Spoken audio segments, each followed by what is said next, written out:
मुंबई इंडियन्सच्या कर्णधार पदासाठी पहिलं नाव समोर आलंय। इतकंच नाही तर रोहित शर्माकडे याबाबतची मोठी जबाबदारी सोपवण्यात आली आहे।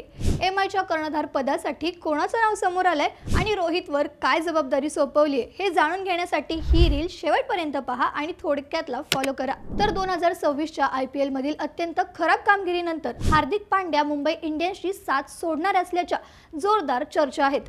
त्यामुळे मुंबईचा पुढचा कॅप्टन सूर्यकुमार यादव किंवा जसप्रीत बुमराह असेल असा सगळ्यांचाच अंदाज होता। मात्र मॅनेजमेंट सूर्याचा घसरलेला फॉर्म आणि बुमराहच्या वर्कलोड मॅनेजमेंटमुळे त्यांच्याऐवजी एका युवा खेळाडूकडे कमान सोपवण्याच्या विचारात आहे आणि ते पहिलं नाव म्हणजे तिलक वर्मा। यंदाच्या हंगामात गुजरात विरुद्ध शानदार शतक आणि पंजाब विरुद्ध नाबाद 75 धावा ठोकून तिलकने स्वतःला सिद्ध केले।